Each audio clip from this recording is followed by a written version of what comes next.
എന്തുകൊണ്ടായിരിക്കാം ആര്യയുടെ രണ്ട് റിലേഷൻ, ആദ്യത്തെ ഹസ്ബൻഡിൽ നിന്നും നിങ്ങൾ ഡിവേഴ്സായി, രണ്ടാമതൊന്നും വന്നു, അതും ഇപ്പോൾ ഇങ്ങനെ വന്നു, എന്തുകൊണ്ടായിരിക്കും എന്നാ ആര്യക്ക് തോന്നണത്? ആദ്യത്തെ റിലേഷൻഷിപ്പ് എൻ്റെ പ്രശ്നമായിരുന്നു. I was wrong from my side. അത് ഞാൻ ഇതിനു മുമ്പുള്ള ഒരു പ്ലാറ്റ്ഫോമിലും പറഞ്ഞിട്ടുള്ള കാര്യമാണ്. ഞാൻ അത് ഡീറ്റെയിൽ ആയിട്ട് പറയുന്നില്ല, പക്ഷെ ഇറ്റ് വാസ് തറലി മൈ മിസ്റ്റേക്ക്. അത് ഞാൻ അക്സെപ്റ്റ് ചെയ്യുന്നു. ആ റിലേഷൻഷിപ്പ് അങ്ങനെയാണ്, അത് വേണ്ടാന്ന് തോന്നിയത്. അത് പിന്നെ എൻ്റെ ഒരു അത് കഴിഞ്ഞ് കുറെ നാൾക്ക് ശേഷമാണ് ആയിരിക്കും എന്റെ മിസ്റ്റേക്ക് ആണ് എന്നുള്ളൊരു റിയലൈസേഷൻ അല്ല, അത് ആ സമയത്ത് എനിക്ക് ആ റിയലൈസേഷൻ ഉണ്ടായി. അങ്ങനെയാണെങ്കിൽ ഫൊഗീവ് ചെയ്യില്ലായിരുന്നോ? ചെയ്യാമായിരിക്കാം, പക്ഷേ നമുക്ക് എപ്പോഴും ഉള്ളിൽ ഇങ്ങനെ ഒരു പേടി കിടക്കും. വീണ്ടും വീണ്ടും നമ്മുടെ ലൈഫ് ഇനി മുന്നോട്ട് ഒന്നിച്ചു പോകുമ്പോ ഇത് വരുമോ വീണ്ടും അതിനുള്ളിൽ. Shouldn't bother us. പിന്നെ I thought he deserves A better life. അവിടെ ആര്യ തെറ്റ് ചെയ്തതിന്റെ ഒരു അതെ, എനിക്കൊരു ഗിൽറ്റ് വന്നതാണ് അവിടെ. അപ്പം I genuinely thought he should have a better life എന്നുള്ളത്.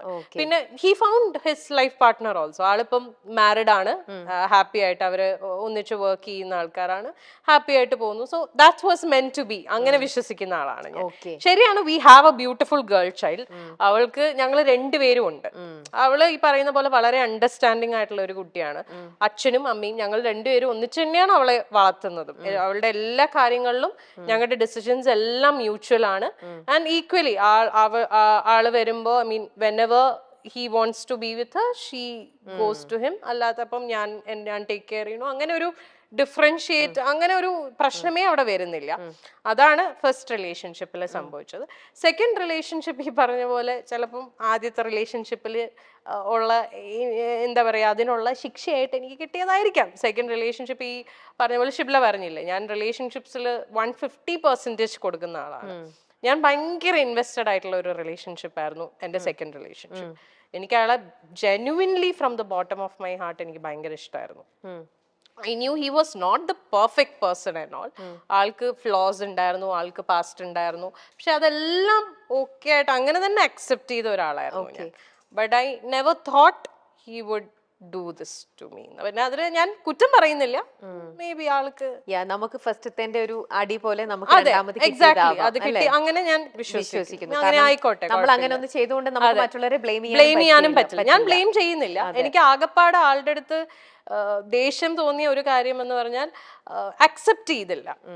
ലൈക്ക് വേറെ ഒരു ആളോടൊരു ഇഷ്ടം തോന്നി, അല്ലെങ്കിൽ ആ റിലേഷൻഷിപ്പിലേക്ക് പോയി എന്നുള്ളത് അത് ഓപ്പൺലി എന്നോട് പറഞ്ഞിരുന്നെങ്കിൽ നമ്മൾ സ്റ്റെപ്പ് ബാക്ക് ചെയ്യും. We would never force someone. നമുക്ക് ഒരാളെ ഫോഴ്സ് ചെയ്യാൻ പറ്റില്ലല്ലോ നമ്മളെ കൂടെ നിൽക്കൂ എന്നുള്ളത്. അത് ഓപ്പൺ ആയിട്ട് പറഞ്ഞിരുന്നെങ്കിൽ കുറച്ചും കൂടി നേരത്തെ, കുറച്ചും കൂടി ബെറ്റർ ആയിട്ട് എനിക്ക് ഇതൊന്ന് കം ഔട്ട് ചെയ്യാൻ പറ്റിയേനെ with the help of my people. പക്ഷെ അത് സംഭവിച്ചില്ല. അപ്പോൾ ഇത്രയും ട്രൂ ഫ്രണ്ട്സിനെ പോലെ തന്നെ ചില ഫ്രണ്ട്സ് അപ്പൊ ആര്യനെ ചീറ്റ് ചെയ്തിട്ടും ഉണ്ടാവണം. അല്ലേ? ഉണ്ട്. അതുകൊണ്ടാണല്ലോ ഇങ്ങനെ ഒന്ന് സംഭവിച്ചത്. അല്ലേ?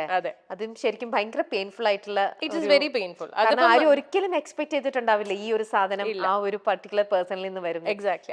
അതാണ് എനിക്ക് ട്രോമയായി പോയത്. അതിപ്പോ മേ ബി ഞാൻ അറിയാത്ത ഒരാളായിരുന്നെങ്കിൽ എനിക്ക് ചിലപ്പം ഇത്രയും ബുദ്ധിമുട്ടുണ്ടാവില്ല. എനിക്ക് ആ പെയിൻ ശരിക്കും കിട്ടുന്നു, കാരണം എനിക്ക് റിലേറ്റ് ചെയ്യാൻ പറ്റുന്നുണ്ട്. എന്റെ കണ്ണിപ്പം നിറയാണ് ആക്ച്വലി. കാരണം ആ ഒരു വേദന ഒരു ലേഡി എന്നുള്ള രീതിയിൽ എന്റെ കണ്ണ് നിറയണം. നമുക്കത് ശരിക്കും നമുക്കത് ഫീൽ ചെയ്യാൻ പറ്റുന്ന കാര്യമാണ്. ആര്യ അത് യു വെൻ ത്രൂ ദാറ്റ്. ഭയങ്കര ആര്യ അത് എങ്ങനെ ഹാൻഡിൽ ചെയ്തു? It was very difficult. ഞാൻ I fell on to a depression. ഭയങ്കര ബുദ്ധിമുട്ടായിരുന്നു. I lost myself. നമുക്കത് കാരണം നമ്മൾ ജീവനായിട്ട് നമ്മുടെ കൂടെ നിർത്തിയിട്ടേ അവൾ എനിക്കിട്ട് ഇങ്ങനെ പണിയ എന്നൊക്കെ പറയണത് ശരിക്കും. അതെ, എന്റെ കാര്യത്തിൽ കുറച്ചും കൂടെ ബുദ്ധിമുട്ടായി പോയത്, ഞാൻ ഇതെല്ലാം ഫേസ് ചെയ്യുന്നത് ലോക്ക്ഡൌണിന്റെ സമയത്താണ്. മൊത്തത്തിൽ ഞാൻ പെട്ടുപോയ അവസ്ഥയായിരുന്നു. Like I couldn't do anything. എന്നുവെച്ചാൽ നമുക്കിപ്പോ ഒരു കൗൺസിലറിന്റെ അടുത്ത് പോലും പോവാൻ പറ്റത്തില്ല എന്നുള്ള ഒരാളെ ഇപ്പം നമ്മൾ പറയും ഓക്കെ ഫ്രണ്ട്സിന്റെ അടുത്ത് പോയിരുന്ന് ചിലപ്പോൾ സംസാരിച്ചാ ഓക്കെ, എങ്ങനെ പോവാനാ? മുറിന്ന് പുറത്തിറങ്ങാൻ പറ്റില്ല, because we are all lockdown. ആകപ്പാടെ ഈ കമ്മ്യൂണിക്കേഷനേ ഉള്ളൂ. പക്ഷെ എത്രയൊക്കെ നമ്മൾ ഫോണിൽ കമ്മ്യൂണിക്കേറ്റ് ചെയ്താലും ഒരു ഫേസ് ടു ഫേസ് നമ്മൾ ഇപ്പൊ ഇങ്ങനെ ഇരുന്നൊരു ബ്രേക്ക് ഡൗൺ ചെയ്ത് പോയാൽ ചിലപ്പോൾ ഇതങ്ങ് പോവും. അതും ഫോണിൽ നമ്മൾ സംസാരിക്കുന്നതൊക്കെ തമ്മിൽ there's a lot of difference. അപ്പം ആ ഒരു സാധനവും എനിക്ക് കിട്ടിയില്ല. അപ്പം ഞാൻ മുഴുവനായിട്ട് ഞാൻ അതിൽ എന്താ പറയാ ഡ്രൗൺ ആയി പോയി. ആരാ പിന്നെ ആര്യനെ ഹെൽപ്പ് ചെയ്തത്? ഞാൻ തന്നെയാ. ഇപ്പൊ എന്ത് പറയാൻ വന്നു? പക്ഷേ ഈ പറഞ്ഞ പോലെ യുനോ ഒരു പോയിന്റിൽ നമ്മൾ റിയലൈസ് ചെയ്യും. എന്നെ ഈ പറഞ്ഞ പോലെ പുഷ് ചെയ്യാൻ അഫ്കോഴ്സ് എന്റെ ഫ്രണ്ട്സ് ഉണ്ടായിരുന്നു. ഒരു പോയിന്റ് എത്തിയപ്പോൾ അവരെല്ലാവരും റിയലൈസ് ചെയ്തു ദാറ്റ്സ് ഞാൻ മുങ്ങിക്കൊണ്ടിരിക്കുകയാണെന്നുള്ളത്. അപ്പൊ അവരെല്ലാവരും അവരുടെ എല്ലാ സൈഡിൽ നിന്നും മാക്സിമം പറ്റുന്ന രീതിയിലൊക്കെ എന്നെ സപ്പോർട്ട് ചെയ്തു. പിന്നെ എന്നെ ഏറ്റവും കൂടുതൽ എന്നെ ഇതിലേക്ക് തിരിച്ചു കൊണ്ടുവന്നത് ഇസ് മൈ ഡോട്ടർ. അവളൊന്നും ചെയ്തിട്ടല്ല, പക്ഷെ അവളുടെ പ്രസൻസ് ഇൻ മൈ ലൈഫ് അത് മതിയല്ലോ. നമ്മൾ ജീവിക്കുന്ന മക്കൾക്ക് വേണ്ടിയിട്ടാണ്. നമ്മുടെ ഐ മീൻ എന്നെ സംബന്ധിച്ചിടത്തോളം ഷീ ഈസ് മൈ എവറിഥിങ്. ഞാൻ ഇപ്പൊ ജീവിക്കുന്നതും ഇപ്പൊ കഷ്ടപ്പെടുന്നതും ഒക്കെ അവളുടെ ഫ്യൂച്ചർ സെക്യൂർ ആക്കുക, അവളെ ഹാപ്പി ആയിട്ട് വെക്കുക. ശരിക്കും റിലേറ്റ് ചെയ്യാൻ പറ്റുന്നുണ്ട്. ആ ഫീല് കറക്റ്റ് ആയിട്ട് കിട്ടുന്നുണ്ട് ശരിക്കും. ഭയങ്കര ഇത് കണ്ടു കഴിഞ്ഞാൽ എന്നെ ഈ പറഞ്ഞ എന്റെ ഫ്രണ്ട്സ് എല്ലാരും ചീത്ത വിളിക്കും. എന്നോട് പല പ്രാവശ്യം പറഞ്ഞിട്ടുണ്ട്, ഇനി മേലാൽ ഇതും പറഞ്ഞുകൊണ്ട് എവിടെങ്കിലും പോയിരുന്നു മോങ്ങിയ. പക്ഷെ അത് നമ്മള് കാരണം നിങ്ങളുടെ കൂടെ ഒരു രീതിയിലും പിക്ചറിലുള്ള ഒരാളായിരുന്നില്ല ഞാനൊരു പുറത്തുനിന്നുള്ള ഒരു ലേഡി എന്നുള്ള രീതിയിൽ ഇന്നിപ്പോ ആര്യനെ ഇത്രത്തോളം ഇൻ ആൻഡ് ഔട്ട് മനസ്സിലാക്കിയതിൽ നിന്നും എനിക്ക് ഇത്രത്തോളം ഹേർട്ട് ചെയ്യണം എന്നുണ്ടെങ്കിൽ, എന്റെ കണ്ണുകൾ നിറഞ്ഞു ഇങ്ങനെ ഒഴുകണം എന്നുണ്ടെങ്കിൽ ആ ഒരു അത് അവർക്ക് ഞാൻ ഇങ്ങനെ ഇരുന്ന് കരയണത് കാണാനൊന്നും അവർക്ക് ഇഷ്ടമല്ല. അതുകൊണ്ടാണ് അവര് പറയുന്നത്, അല്ലാതെ വേറൊന്നും കൊണ്ടിട്ടല്ല. അവര് പറയണത് എന്തിനാ ഇങ്ങനെ പോയിരുന്നു ഇനി കരയില്ലേ എന്ന് പറയും. അത് അവരുടെ പോയിന്റ് ഓഫ് വ്യൂല് വളരെ അവർക്ക് അങ്ങനെ പറഞ്ഞ പോലെ ഈ ഞാൻ മറ്റേ ഇമോഷൻ ഉള്ളതുകൊണ്ട് ഇത് ട്രിഗറായി വരും. കഴിഞ്ഞു, that's over. പക്ഷെ എന്നാലും അത് ആര്യ എത്ര ടൈം എടുത്തിട്ടുണ്ടോ അതിന്ന് റിക്കവർ ചെയ്ത് ഇങ്ങനെ വരാനായിട്ട്? സെൽഫ് തന്നെയാണ് അത് കംപ്ലീറ്റ് വർക്ക് ചെയ്തത്. More than 1 year. പിന്നെ ഞാൻ എന്താ ചെയ്ത വെച്ചാല് ഞാൻ I wanted to distract my mind completely. അങ്ങനെ ഞാൻ ഫുൾ എന്റെ കോൺസെൻട്രേഷൻ എന്റെ ബ്രാൻഡിലിട്ടു. കാഞ്ചീപുരത്തില് ഒന്നും നോക്കിയില്ല, ബ്രാൻഡ് മാക്സിമം വർക്ക് ചെയ്ത് എനിക്ക് തോന്നുന്നു ആ ഒരു സമയത്താണ് ഞാൻ ആ ബ്രാൻഡിനെ ഒന്ന് ശരിക്കും പൊക്കിയെടുത്ത് കൊണ്ടുവന്നത്. പിന്നെ അതില് എനിക്കൊരു സാറ്റിസ്ഫാക്ഷൻ, നമുക്ക് അതിലൊരു അഡിക്ഷൻ വരുമല്ലോ. Okay, when we see that okay something is working out good for us, പിന്നെ നമ്മൾ അതിലേക്കാവും ഫുള്ള്. വേറെ ഒന്നിലേക്ക് നമുക്ക് പോവാനുള്ള ഒരു മൈൻഡ് വരില്ല. അപ്പൊ നമ്മുടെ കംപ്ലീറ്റ് ഫോക്കസ് അതില്ല. ബിക്കോസ് അതിൽ നിന്ന് എനിക്ക് വേണ്ടതെല്ലാം കിട്ടുന്നുണ്ട്.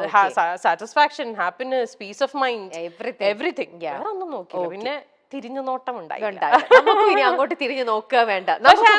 ഞാൻ എപ്പോഴും പറയണ ഒരു കാര്യമാണ്, I'm still very thankful to that person for one thing.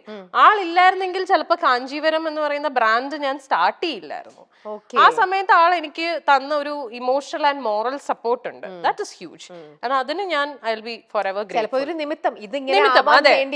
അതിന് വേണ്ടിയിട്ടായിരിക്കും അദ്ദേഹം ലൈഫിൽ വന്നിട്ടുണ്ടാവും. അത് വന്നു, ഇതിങ്ങനെ ആയി, അതങ്ങ് പോയി, നമ്മൾ കുറച്ച് കാര്യങ്ങൾ അതോടെ പഠിച്ചു. ആ ഒരു അതിൽ പഠിച്ചത് കൊണ്ട് നമ്മൾ ഇപ്പോ കാഞ്ചീപുരം കുറച്ചും കൂടെ എന്നുള്ള രീതിയിൽ ബോൾഡ് ആവുന്നു. പലപ്പോഴും സോഷ്യൽ മീഡിയയിൽ വളരെ ആക്റ്റീവായ താരം റീലുകൾ പങ്കുവച്ചും വിശേഷങ്ങൾ പങ്കുവച്ചും ചോദ്യോത്തരങ്ങൾ പങ്കുവച്ചും ഒക്കെ എത്താറുണ്ട്. തനിക്കെതിരെ വരുന്ന എല്ലാ അലിഗേഷൻസിനും വിമർശനങ്ങൾക്കും വിവാദങ്ങൾക്കും എല്ലാം ആര്യ കൃത്യമായ മറുപടി നൽകാറുമുണ്ട്. തന്റെ ജീവിതത്തിൽ സംഭവിച്ച കാര്യങ്ങളെപ്പറ്റി ബിഗ് ബോസിൽ പലപ്പോഴും തുറന്നു പറയുകയും ചെയ്തു. ബിഗ് ബോസിൽ വെച്ച് തനിക്കൊരു പ്രണയമുണ്ടെന്നും ആ ബിഗ് ബോസ് ഷോ കഴിഞ്ഞാൽ തങ്ങൾ ഒന്നാകുമെന്നും ഒക്കെ ആര്യ തുറന്നു പറഞ്ഞിരുന്നു. വർഷങ്ങളായുള്ള ബന്ധമായിരുന്നു അത്. എന്നാൽ ബിഗ് ബോസിൽ നിന്നും തിരിച്ചു മടങ്ങി ആര്യയെ കാത്തിരുന്നത് വലിയൊരു ദുരന്ത വാർത്തയായിരുന്നു. കാരണം താൻ ഏറെ പ്രണയിച്ച തന്റെ കാമുകനെ, അല്ലെങ്കിൽ താൻ വിവാഹം കഴിക്കാൻ പോകുന്ന തന്റെ പ്രിയപ്പെട്ട ആളെ തന്റെ ഉറ്റ കൂട്ടുകാരി സ്വന്തമാക്കി കഴിഞ്ഞു എന്ന വാർത്തയാണ്. ആര്യ ഇത് കണ്ടെത്തുകയായിരുന്നു. ഒരിടത്തൊരു ഹോപ്പ് തന്നോണ്ടിരിക്കും. എന്നാൽ അറ്റ് ദ സെയിം ടൈം എനിക്ക് ഫീൽ ചെയ്തത് ഇതാണ്, ലൈക്ക് അപ്പൊ നമുക്കൊരു മെന്റൽ ടോർച്ചർ ആണല്ലോ അത്. ലൈക്ക് നമ്മളത് we know that there is something happening and ഞാൻ കണ്ടുപിടിക്കുകയും ചെയ്തു that there's this relationship going on എന്നുള്ളത്. അപ്പൊ എന്നോട് ഈ പറയുന്നൊക്കെ നുണയാണെന്നുള്ളത് എനിക്ക് അറിയാം. Stupid explanation. Exactly. I wanted to know how long this explanation will go. I knew the fact, പക്ഷേ I was buying all the things, the lies he was going on telling me. എന്നാൽ ഏതെങ്കിലും ഒരു പോയിന്റിൽ honest ആയിട്ട് പറഞ്ഞാൽ മതിയായിരുന്നു. ഞാൻ I don't want to do this any more എന്ന് പറഞ്ഞിരുന്നെങ്കിൽ ഖലാസ് തീർന്നു. ഞാൻ അപ്പൊ സ്റ്റോപ്പ് ചെയ്തിട്ട് എത്ര പെയിൻഫുൾ ആയിട്ടായിരിക്കും ആര്യ ഓരോ തവണയും ഇങ്ങനത്തെ കാര്യങ്ങൾ യു ന്യൂ ദാറ്റ് അല്ലേ, എന്നിട്ട് അറിഞ്ഞിരുന്നിട്ട് ചോദിക്കുമ്പോ എഗെയിൻ പുള്ളി പറയണ ഓരോ ഇങ്ങനത്തെ ഒരു ഇതിനകത്തുനിന്ന് പക്ഷെ എനിക്ക് യുനോ പലരും എന്നെ വിശ്വസിച്ചില്ല ഞാനിത് പറയുമ്പോ. എന്ന് വെച്ചാൽ ഇപ്പൊ നമ്മള് ഈ പറഞ്ഞ പോലെ ഇതിൽ വന്നിരിക്കുന്ന തേർഡ് പേഴ്സൺ ഒരു എന്റെ ഫ്രണ്ട് ആയിരുന്നത് കൊണ്ടും we had common friends also. So ഒരിക്കലും ആരും വിശ്വസിക്കില്ല ഈ കുട്ടിയാണ് എന്ന് അവരൊന്നും അറിഞ്ഞിരുന്നില്ല, ബാക്കി നിങ്ങളുടെ ഫ്രണ്ട് സർക്കിളൊന്നും nobody knew. കംപ്ലീറ്റ്ലി ഹൈഡ് ചെയ്ത് വെച്ചു. But her husband found out. ആള് കണ്ടുപിടിച്ചിട്ടുണ്ടായിരുന്നു. പക്ഷെ nobody else, like friends, ആർക്കും അറിയില്ലായിരുന്നു. Nobody was ready to believe also.